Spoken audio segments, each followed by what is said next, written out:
gracias. Y el pueblo dice: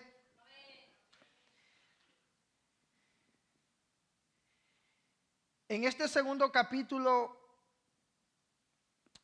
continúa la idea de que comenzamos anteriormente sobre la forma en la que los hijos de Dios son amados y pueden tener esa relación de comunión y compañerismo con Dios. Hemos visto que podemos disfrutar de esa comunión con Dios viviendo en la luz, es decir, en la presencia de Dios. Lo segundo que debemos hacer para mantener dicha comunión es confesarle, lo que mirábamos el domingo pasado en el versículo 9 del capítulo 1 de la primera carta de Juan. Cuando andamos o vivimos en la luz, sabemos que la sangre de nuestro Señor Jesucristo continúa limpiándonos de todo pecado. Pero también sabemos que en nuestras vidas hay imperfecciones y que tenemos que acudir a Él para confesarlas. Y eso es lo que vamos a ver hoy. Eso es lo que vamos a entrar hoy en el capítulo 2 de la primera carta de Juan, versículo 1 al 3.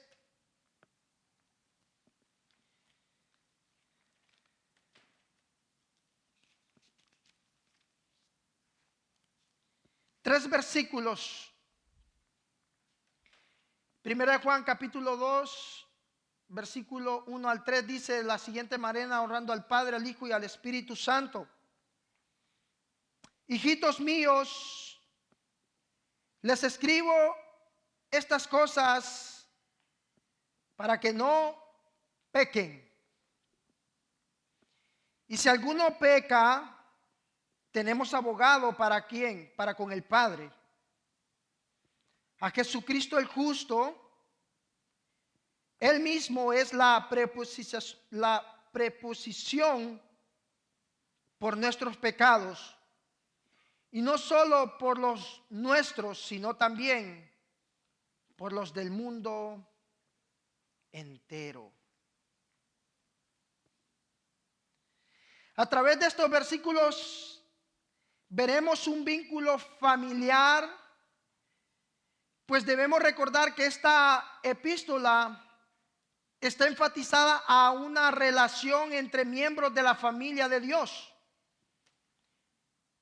Y dentro del vínculo familiar, hablándolo literalmente, vemos todo tipo de actitudes, porque cuando nos referimos a una familia como tal, debe haber reglas, principios y sobre todo comunión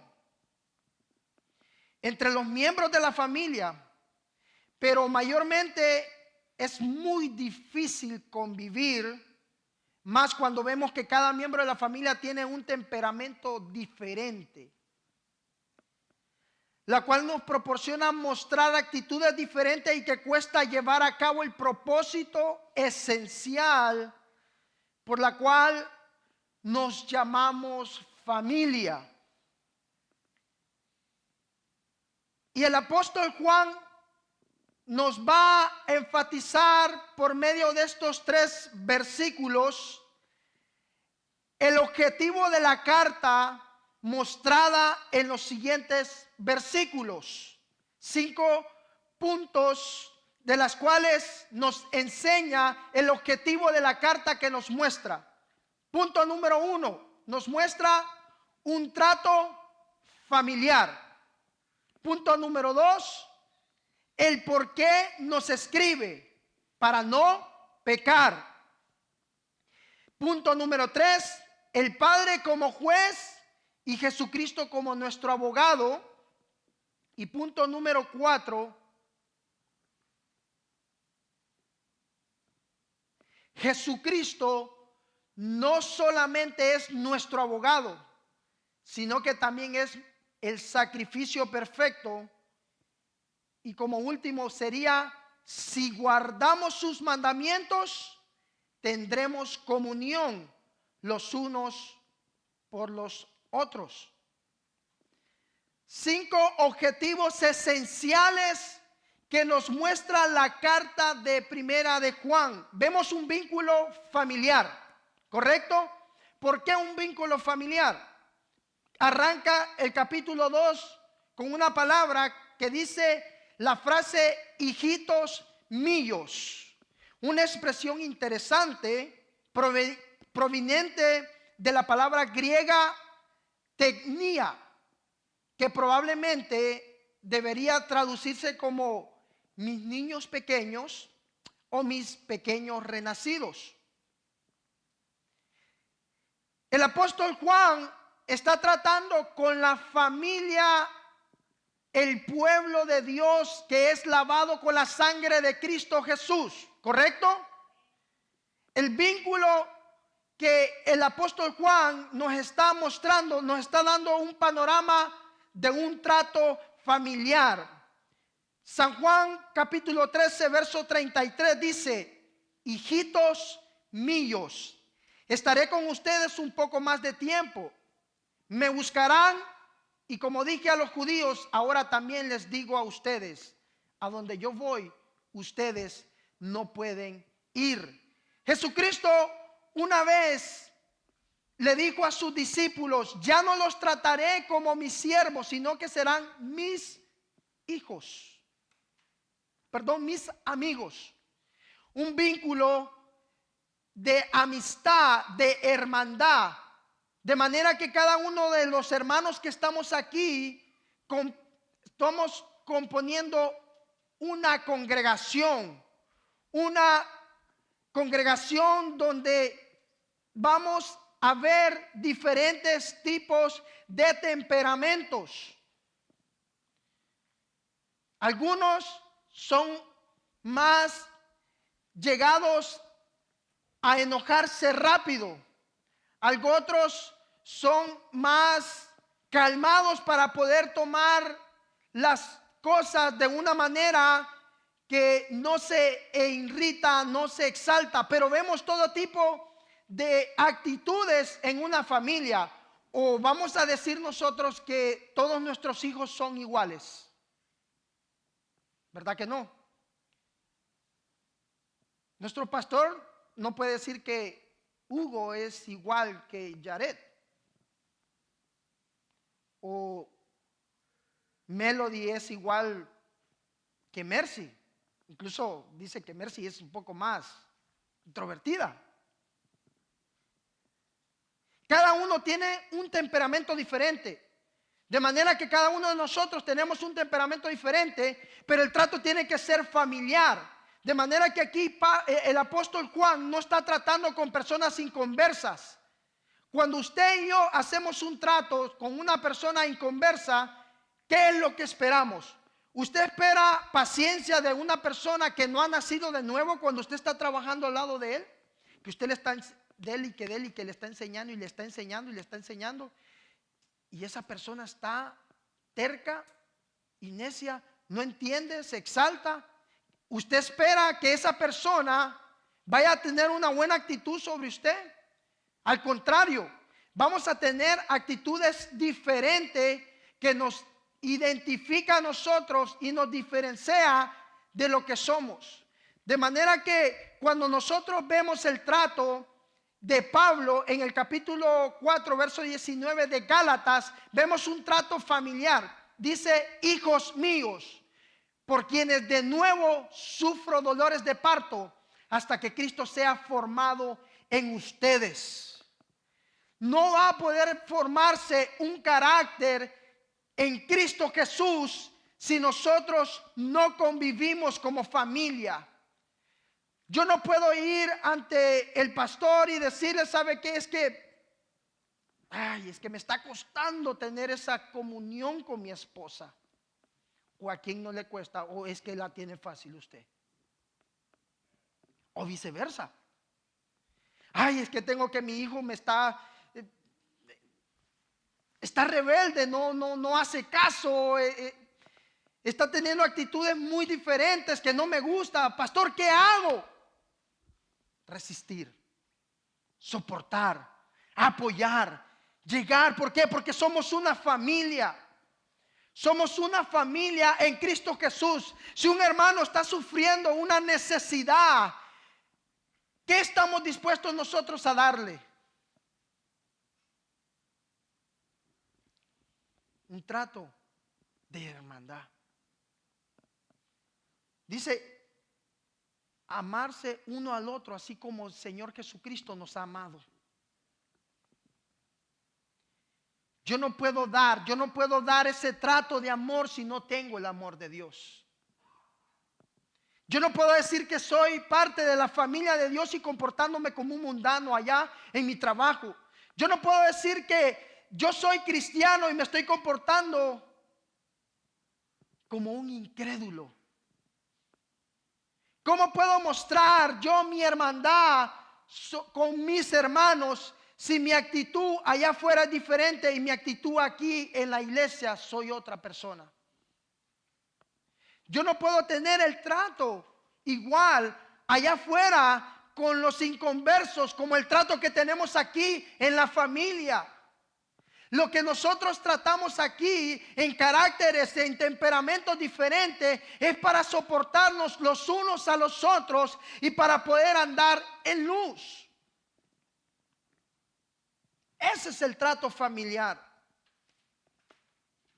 Porque dice, hijitos míos, les escribo estas cosas para que no pequen. Y ahí entramos en nuestro siguiente punto. Después de hemos leído la frase, estas cosas os escribo para que no pequéis. Ninguno de nosotros ha alcanzado ese nivel espiritual. ¿O hay alguien que me ha dicho, alguien que levante la mano y diga que no peca? No, no me diga que la va a levantar. Ha alcanzado ese nivel espiritual elevado, aunque algunos en ocasiones hayan pretendido tener una perfección exenta de pecado, lo cual es absolutamente irreal, pues nadie ha logrado llegar a esa posición de perfección tan elevada. Hermanos, si somos honestos ante nosotros mismos, también podremos afirmar que Él aún no nos ha convertido en personas perfectas. ¿Por qué? Porque aún estamos en este mundo. Esto es como el ya, pero todavía no.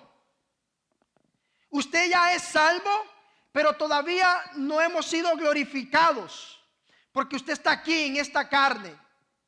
Y eso quiere decir que nosotros pecamos. Aunque no hemos alcanzado semejante nivel espiritual, por ello el apóstol Juan fue enfático al decir, hijitos míos, estas cosas os escribo para que no pequéis, como ya dijimos. Dios no quiere que vivamos en el pecado. Un cristiano debe reconocer y confesar su pecado con regularidad y continuidad. ¿Estamos escuchando esto? O sea, no es que hoy cometo un pecado y cometo otro pecado mañana o más tarde y no hay arrepentimiento en mi vida. O sea, si yo estoy comportándome de una manera como un mundano dentro de la congregación local donde soy copartícipe y tener comunión, no puedo y no me estoy arrepintiendo de mi pecado, yo no puedo decir que ando en la luz. Al contrario, el que reconoce, que dice que tiene pecado, que falla y que es débil, ese sí está en la luz. ¿Estamos entendiendo? No podemos decir que andamos en la luz diciendo que somos libres de no pecar. Por eso el apóstol Juan dice aquí, y es importante, cumplir el deber de la confesión no nos da licencia para pecar, porque lo cierto es que el pecado puede y debe ser conquistado mediante el poder del Espíritu Santo. Pero el apóstol Juan en el capítulo 1, versículo 9 que acabamos de leer el domingo pasado, si confesamos nuestros pecados, Él es fiel y justo para perdonarnos. Romanos capítulo 6, verso 12 al 14 dice: por tanto, no reine el pecado en su cuerpo mortal, para que ustedes no obedezcan a sus, oiga bien esto, a sus lujurias, ni presten los miembros de su cuerpo al pecado como instrumento de iniquidad, sino preséntense ustedes mismos a Dios como vivos de entre los muertos, como vivo entre los muertos, y sus miembros a Dios como instrumento de justicia, porque el pecado no tendrá dominio sobre ustedes, pues no están bajo la ley, sino bajo la gracia. Pero estar bajo la gracia no es una licencia para decir: yo pequé, como quiera yo soy salvo, yo voy a hacer lo que se me dé la gana. No está diciendo eso, porque el texto nos da la claridad de decir el pecado como instrumento de iniquidad, sino que preséntense ustedes mismos a Dios como vivo de entre los muertos. Porque nosotros estamos vivos en esta tierra, vivos espiritualmente, hemos nacido de nuevo, somos nueva criatura. De manera que si hemos nacido de nuevo, ya no voy a robar, ya no voy a mentir, ya no voy a hacer lo malo. ¿Por qué? Porque he nacido de nuevo. Una persona que ha nacido de nuevo es un hijo de Dios. Y evidencia el fruto del Espíritu Santo. ¿De qué manera? Levánteme la mano quien dice que no miente. Todos mentimos, todos cometemos pecado, pero esa es la diferencia. No vamos a mentir para sentirnos deleitados de poder estar mintiendo, sino que nos vamos a sentir ese dolor. Me voy a sentir mal, así como codiciar a una mujer, como mentir, yo me voy a sentir mal. ¿Me está entendiendo el punto? Porque muchas veces caemos a ese punto donde una pequeña mentirita, no pasa nada. Una pequeña mentirita te lleva al infierno como como un pecado de muerte o de adulterio. El que mata es un asesino, va al infierno si no se arrepiente. El que miente, una mentirita pequeña o una mentirita grande, te lleva a la misma consecuencia. Romanos capítulo 8, versículos 12 y 14 dice: así que, hermanos, somos deudores no a la carne, para vivir conforme a la carne. Porque así ustedes viven conforme a la carne, habrá de morir. Pero si por el Espíritu hacen morir las obras de la carne, ¿qué? Vivirán. Porque todos los que son guiados por el Espíritu de Dios, los tales son hijos. ¿Está viendo aquí? Hijos de ¿qué? Hijos de Dios. O sea, que el que es hijo de Dios no practica el pecado.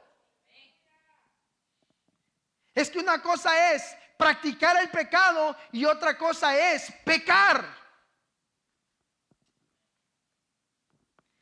Es como el ejemplo que les di la vez pasada. Es como el perro que tiene dientes pero no muerde. O sea, el pecado mora en mí, pero yo no lo practico. Peco, sí, pero no lo estoy practicando porque quiero practicarlo. Sale mientras esté en este cuerpo, dijo Pablo. Lo que yo quiero hacer no lo hago. ¿Por qué? Porque está esa lucha interna. Está esa lucha en nuestra mente en nuestro corazón, que no quiero fallar. Incluso en estos días, y mira hermanos, en estos días que ya presenté mi renuncia en la compañía donde yo trabajo, hay ciertas herramientas que le pertenecen a la compañía y yo tomo uso de ellos. Y cuando me venga para acá, yo voy a necesitar ciertas herramientas de esas. Y mira, hermano, se lo digo delante de Dios y delante de ustedes, que Dios es testigo y Dios sabe. Se me vinieron pensamientos. Y si te la llevas porque a veces has hecho trabajo y no te han reconocido. No, ¿qué pasa? No. Y mira, hermanos, y estaba, y le hago yo, hey, ¿qué pasa? ¿Qué pasa? Eso es ser un hijo de Dios. Pero ¿qué pasa si yo digo, ay, es que como no me han tratado muy bien, que ese día yo me voy a llevar a esas herramientas? Total, es que pues me lo merezco.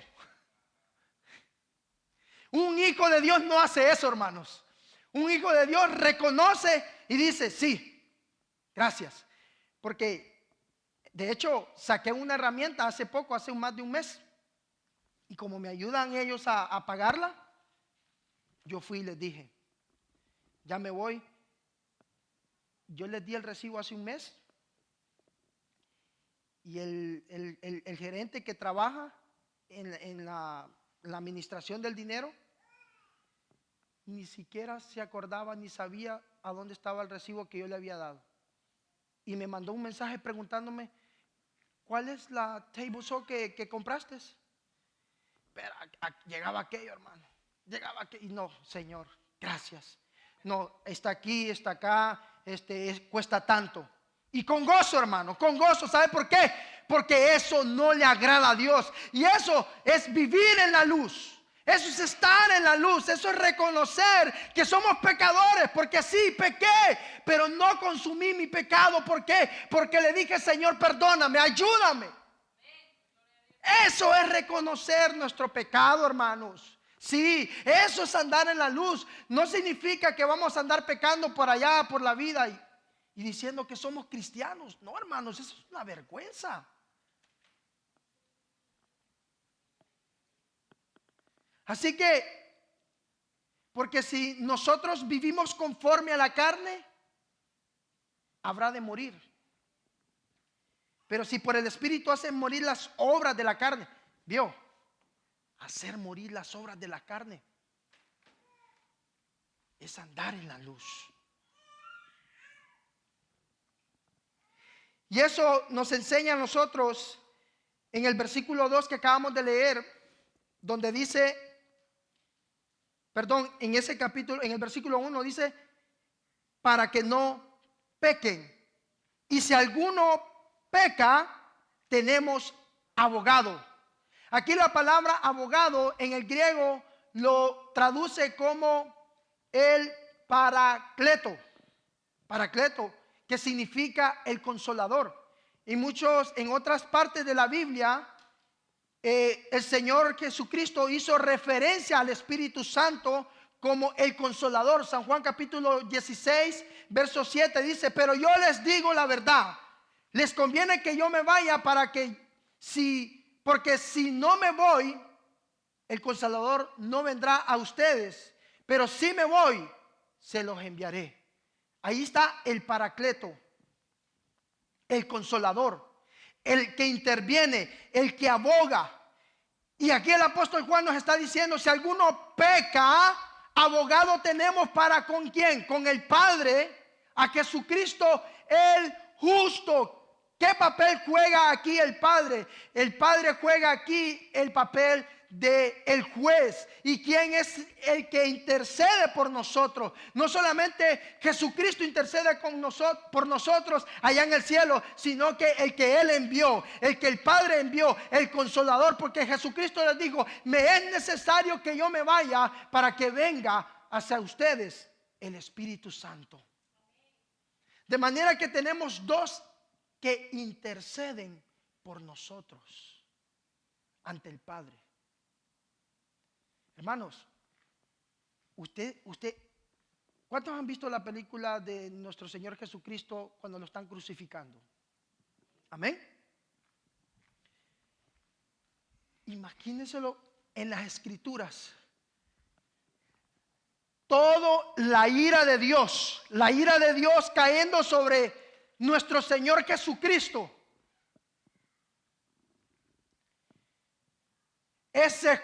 ese justo juicio de Dios el Padre cayó sobre nuestro Señor Jesucristo. El pecado que tú cometes hoy, el pecado que vas a cometer mañana, el pecado que cometiste hace mucho tiempo atrás, Él lo llevó en la cruz. Y la ira de Dios lo trituró, lo hizo pedazos. Por eso cuando el Señor Jesucristo les dijo en el día de la cena, hacerlo en memoria de mí. ¿Por qué? Porque cuando masticamos nosotros el pan no tiene que ser algo como suave, sino que tiene que ser, por eso sin levadura, tiene que ser como tostado. ¿Por qué? Porque cuando nosotros lo estamos masticando, lo estamos triturando y se escucha. Así fue la trituración que la ira del Padre hizo sobre nuestro Señor Jesucristo. Porque esa copa de la ira cayó sobre el Señor por amor a nosotros. Por eso es importante entender que sí, tenemos un abogado, pero no es licencia para que estemos pecando cada rato. Sí, el Señor me perdona. No. Es por si pecas. ¿Por qué? Porque sí vamos a pecar, pero Él intercede por nosotros. Pero no es licencia para que nosotros vayamos por la vida, como dijo el apóstol Pablo. ¿Andaremos nosotros pecando para que la gracia de Dios sobreabunde sobre nosotros? De ninguna manera, dice. Porque no es licencia para que nosotros podamos seguir viviendo en el pecado. Apocalipsis capítulo 12, verso 10 dice: entonces oí una gran voz en el cielo que decía: ahora ha venido la salvación, el poder y el reino de nuestro Dios y la autoridad de su Cristo, porque el acusador de nuestros hermanos, el que los acusa delante de nuestro Dios día y noche, ha sido arrojado. ¿Está viendo aquí quién es el que nos acusa? ¿Por qué? Porque el acusador, el diablo, está haciendo como el papel del fiscal. Nosotros estamos ahí, ¿ve? El juez, y Jesucristo aquí, el abogado. Y aquí está el fiscal señalando. Y en efecto, ¿somos inocentes o somos culpables? Pero ¿cuál es el veredicto que se da? ¿Cuál es la sentencia? A través del abogado, nuestro Señor Jesucristo nos declara justos, aunque no somos justos. Nos declara justos, ¿por qué? Por su sangre, por su sacrificio en la cruz del Calvario. Hermanos, el sacrificio del Señor Jesucristo no es para que nosotros estemos pecando, porque cada vez que pecamos y sin el remordimiento, sin el sentir el dolor en nuestro corazón, estamos pisoteando el sacrificio de nuestro Señor Jesucristo y lo estamos tomando como si nada, hermanos. ¿Por qué? Porque pensamos que el pecado es como comerse una fruta.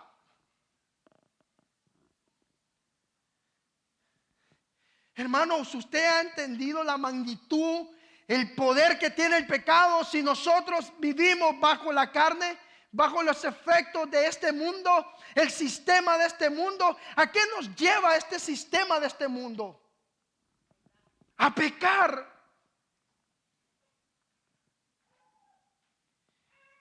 Nosotros no estamos bajo la gracia. ¿Sabe para qué fue la ley? La ley no es para que tú te salves. No. ¿Sabes para qué te mostró la ley?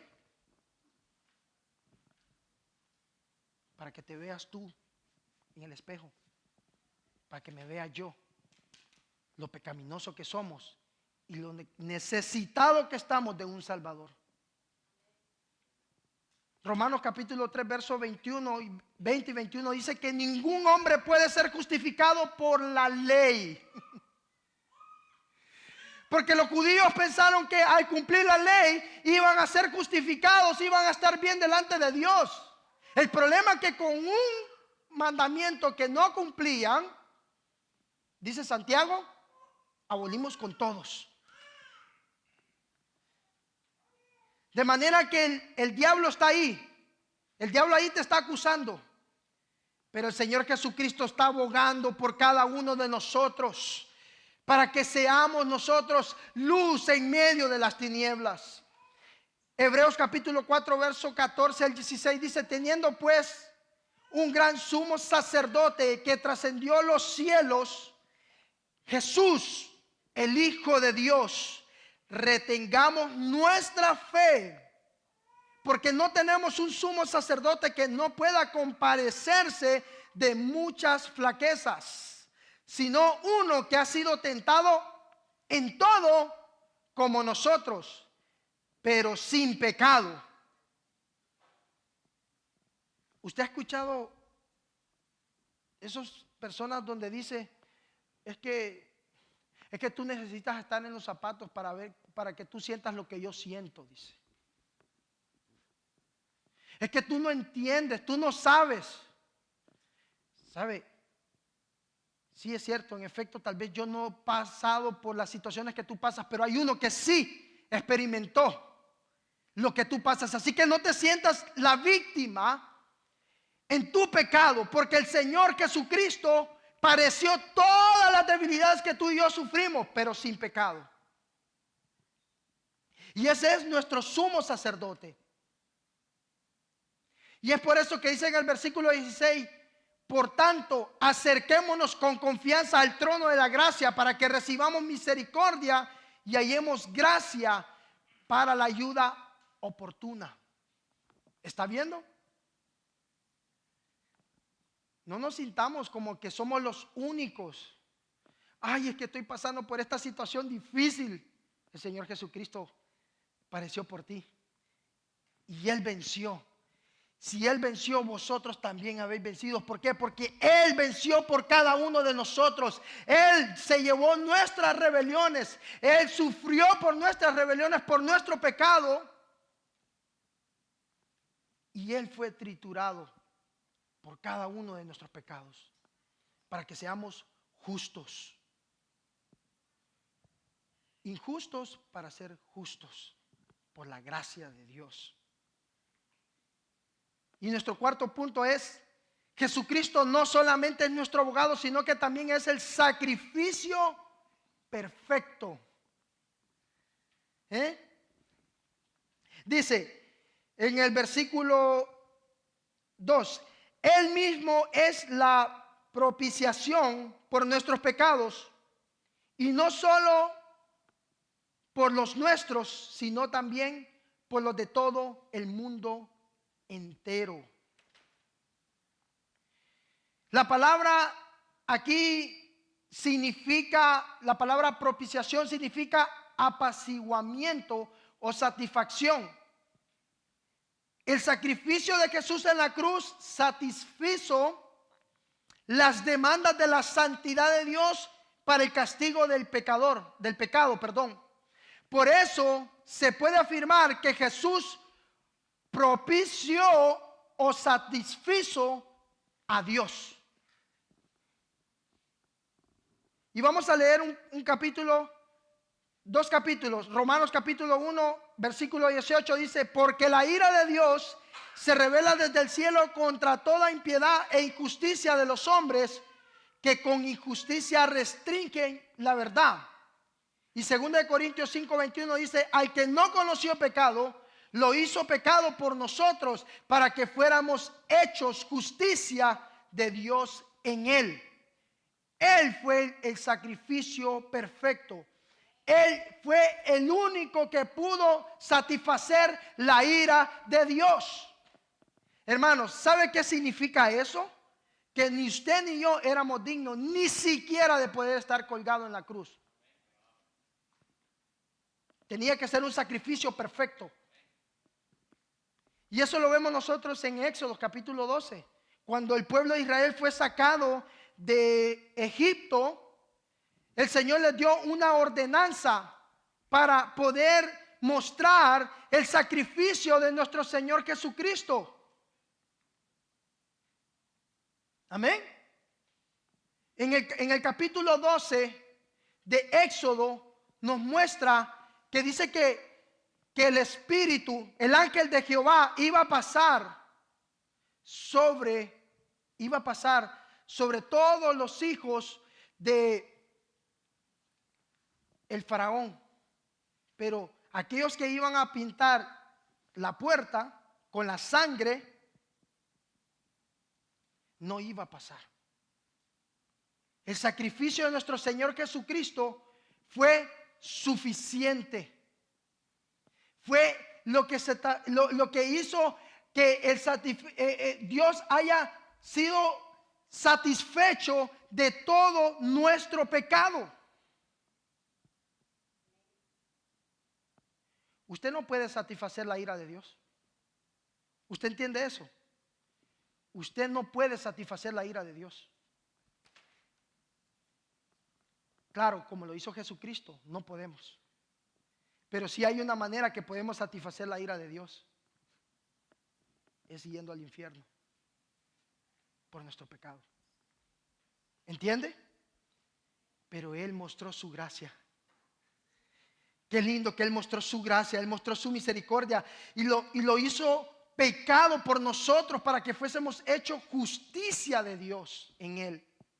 Efesios 2:3 dice: entre ellos también todos nosotros en otro tiempo vivíamos en las pasiones de nuestra carne, satisfaciendo los deseos de la carne y de la mente, y éramos por naturaleza hijos de la ira, lo mismo que los demás. Nosotros no podemos satisfacer la ira de Dios. Tus obras que tú haces no van a satisfacer la ira de Dios. Amigo que me estás escuchando aún por las redes sociales, o amigo que tú estás aquí, la obra que tú aparentemente buena haces no va a satisfacer la ira de Dios. ¿Qué significa eso? Tú puedes ser muy bueno aparentemente con las personas. Puedes darle a esas personas que están ahí pidiendo comida o que estén pidiendo necesidad. Está bueno, pero eso no te va a salvar.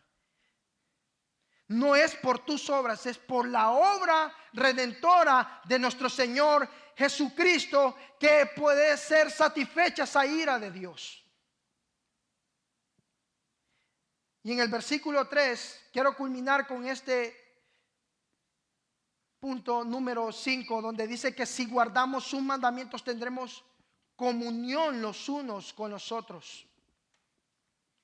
Ya pudimos entender que Jesucristo es la preposición, es decir, es el sacrificio expiatorio por cada uno de nosotros, por todos nuestros pecados.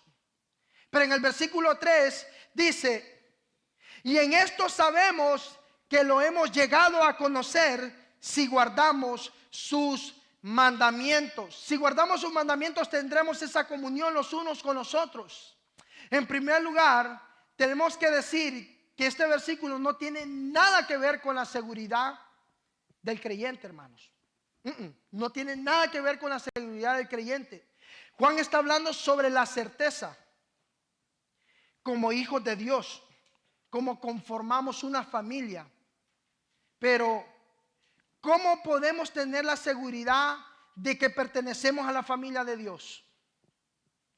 Pues el escritor nos está diciendo que la seguridad, la certeza proviene de la obediencia a sus mandamientos. ¿A qué mandamientos?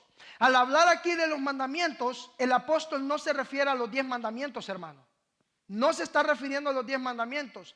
Juan no está tratando con ningún aspecto legal, sino sobre asuntos familiares. Los 10 mandamientos fueron dados a una nación y en esos mandamientos todas las naciones civilizadas han basado sus leyes. Pero los 10 mandamientos son para los que aún no han sido salvados. Ahora Dios tiene algo para su propia familia, es decir, mandamientos para sus hijos. Y vamos a verlo a través de la escritura. Gálatas capítulo 6 verso 2 dice: lleven los unos las cargas de los otros, es un mandamiento, y cumplan así la ley de ¿quién? De Cristo. Llevando las cargas los unos a los otros. Eso es llevar ese mandamiento de que podemos cumplir así la ley de nuestro Señor Jesucristo. Primera de Tesalonicenses capítulo 4 verso 2 dice: pues ustedes saben qué preceptos les dimos por autoridad del Señor Jesús. El apóstol Pablo le dijo a la familia de Cristo: porque ya sabéis qué instrucciones os dimos por el Señor Jesucristo. Algunos de estos mandamientos fueron mencionados en este capítulo de 1 Tesalonicenses. Y en ese mismo capítulo hemos contado aproximadamente unos 22 mandamientos. Y aquí hay algunos de ellos. Escuchen: estar siempre gozosos. Versículo 16 del capítulo 5. Él quiere que usted sea un creyente alegre, no amargado, hermanos. Usted ha visto algunos hermanos que, Dios le bendiga, hermano, y con la cara toda, no, hermano, con la cara de limón. No, alegre. Él quiere que nosotros estemos gozosos. Él quiere que usted sea un creyente alegre, aunque se le esté derrumbando la casa. Aunque no tenga usted en qué comer, usted no se preocupe. Aunque no tenga a dónde vivir, usted va a sentir el gozo del Señor. ¿Por qué? Porque nosotros como familia no lo vamos a dejar abandonado. Como familia vamos a apoyar unos por los otros. Eso es llevar las cargas los unos a los otros. No como cuando dijo Santiago, que si viene alguien a pedir con una necesidad, voy a orar por ti, ahí que el Señor te bendiga y ahí que el Señor te guarde. No, es bueno orar, pero también si tenemos. Amén. Amén. Eso es tener comunión. En el versículo 17 dice: orar sin cesar. ¿Cuántos oran por el pastor? Ese es un mandamiento que el Señor nos da para que nosotros tengamos esa comunión los unos a los otros, orar los unos a los otros. El Señor Jesucristo les dijo a sus discípulos: orar para que no, ¿qué? Entréis en tentación. Hay muchos hermanos aquí, hermanos, que a veces podemos caer en tentación, y es por eso que nosotros es nuestro deber de orar los unos a los otros. ¿Por qué? Aunque no conozca la debilidad de mis hermanos y no me debe de importar, mi deber es orar por mis hermanos. ¿Cuántos oran por el hermano Jorge? ¿Cuántos oran por el hermano Ediberto? ¿De verdad, hermano? ¿En serio? Ojo lo que estamos hablando. Porque yo a veces se me olvida no orar por cada uno de ustedes. A veces se me van los nombres.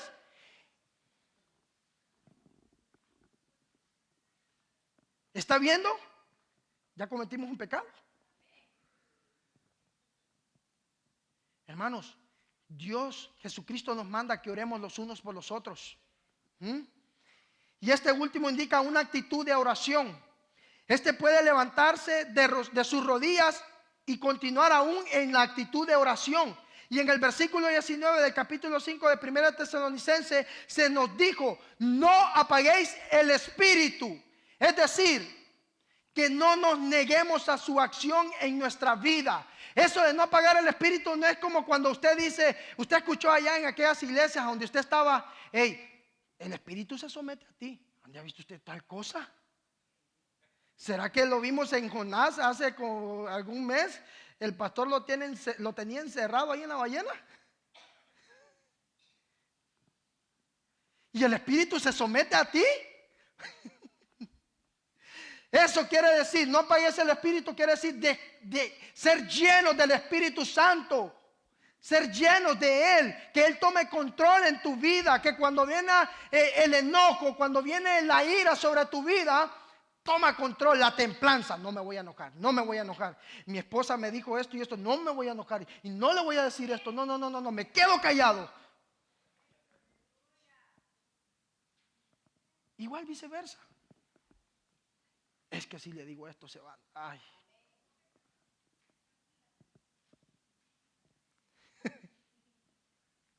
Amén. Y así, estos son algunos de los mandamientos que el Señor Jesús ha dado a los creyentes. y si hemos de tener una relación y compañerismo, ojo, con el Señor Jesús, ha dado a los creyentes, y si hemos de tener esa relación de compañerismo con Dios el Padre y de disfrutar de esa relación, teniendo la certeza en nuestros propios corazones, debemos obedecer sus mandamientos. No sentimos que podemos hacer todo lo que nos agrade. El cristiano no hace lo que le place.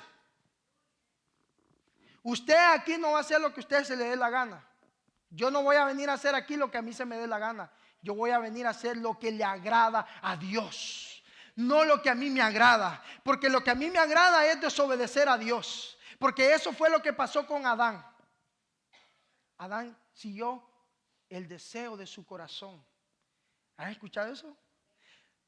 Déjate llevar por los deseos de tu corazón. Déjate llevar por los impulsos de tu corazón. Te están diciendo, déjate llevar derechito al infierno. Prácticamente. Porque del corazón maquinan todos los malos pensamientos. No como cuando canta Marco Witt diciendo espíritu de temor, que espíritu de cobardía, que espíritu. No. Eso es fruto del corazón.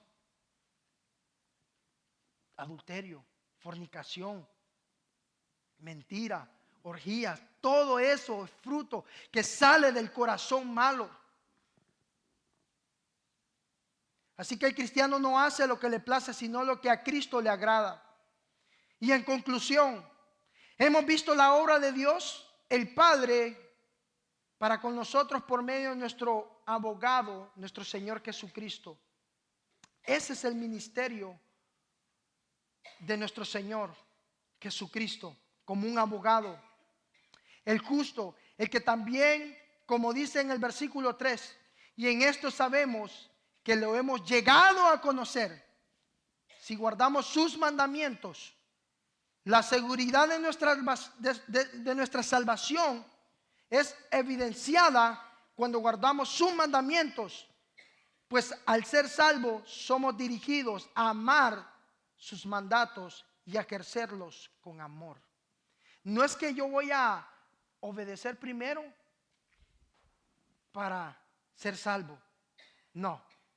Usted ha escuchado mucho cuando usted invita a la iglesia. Te invito a la iglesia. No, es que necesito estar bien para ir a la iglesia. ¿Usted ha escuchado eso? No. Necesitamos estar mal para venir a Cristo, para que Él nos transforme este corazón malo, hermanos. Un corazón de piedra y lo convierta en un corazón de carne. Amén. Así que dejemos que Dios obre en nuestros corazones y dejemos de hacer nuestros deseos, hermanos. No hagas, ya deje de hacer eso, hermanos. Usted no sabe lo duro que es el pecado. Yo no sé si usted lo sabe. Hermano, el pecado no mide socialismo, no mide edad, nada. El pecado va con todo. Y debemos de orar los unos a los otros, hermano, y tomar en serio esto. Tomemos en serio, hermano. Aquí Dios ha tenido mucha misericordia en mostrarnos que somos pecadores. Aquí no nos dicen que somos buenos, somos pecadores y que necesitamos arrepentirnos a diario, porque esa es la vida del creyente, hermanos. Estar arrepintiéndonos cada uno de nuestros días, en cada minuto, en cada segundo, porque en cada milésima de segundo fallamos al Señor. Pero esa es la vida del cristiano. Tenemos un abogado. ¿Quién es? Jesucristo el justo, el que murió y resucitó y el que está ahora a la diestra del Padre, y que un día Él va a venir por nosotros y ese día lo esperamos. ¿Cuánto esperan al Señor Jesucristo? Yo no sé si usted está ansioso, pero yo estoy como ese apóstol Juan. Sí, Señor, ven. ¿Por qué? Porque cada día que yo paso en este mundo, hermano, yo tengo que luchar con mi pecado. Yo ya no quiero luchar con este pecado, hermano. Yo no sé si usted se siente mal cuando usted le falla, hermano. Yo no sé qué siente usted cuando usted está cometiendo un pecado. Yo no lo veo a usted con una sonrisa de oreja a oreja. Tiene que dolerle. Porque mientras estemos en este mundo, hermano, vamos a pecar. Pero tenemos un abogado, bendito Dios, hermano, que tenemos ese abogado. Y no lo merecemos. Pero Él, por su gracia y su amor, nos ha dado esa salvación. Dios me los bendiga, hermanos, y que el Señor añada bendición a su palabra.